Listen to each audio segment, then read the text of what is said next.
Santos Santos अरे तू करिले ऋण मु सुझिबि किस्ती तोर मोर एई तो तोर मोर एई तो तोर मोर दोस्ती DJ Santos Santos एई तो तोर मोर दोस्ती तू करिले पापा अरे तू करिले पापा मु पाइबि शास्ति तोर मोर एई तो तोर मोर एई तो तोर मोर दोस्ती एई तो तोर मोर दोस्ती एई तो तोर मोर दोस्ती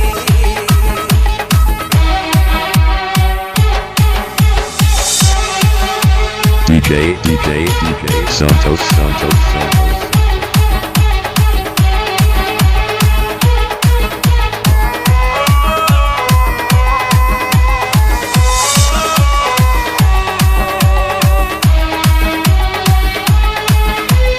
सहरारू बस्ती कोके चर्चा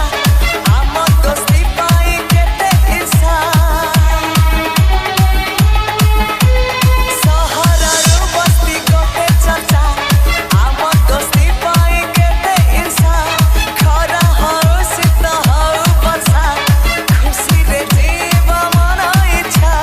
तू होइले खुशी अरे तू होइले खुशी मु करिबि मस्ती तोर मोर एई तो तोर मोर एई तो तोर मोर दोस्ती एई तो तोर मोर दोस्ती एई तो तोर मोर दोस्ती DJ Santos Santos Santos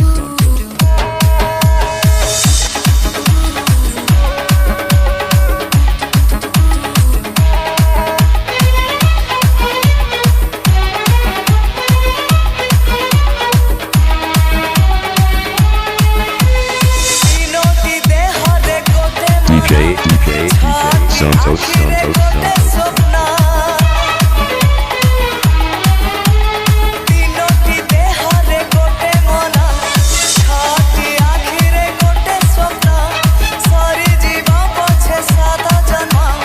सरी बनी केबे आम प्रेम तू करिले कळी अरे तू करिले कळी मु करिबि कुस्ती तोर मोर एई तो तोर DJ Santos Santos एई तो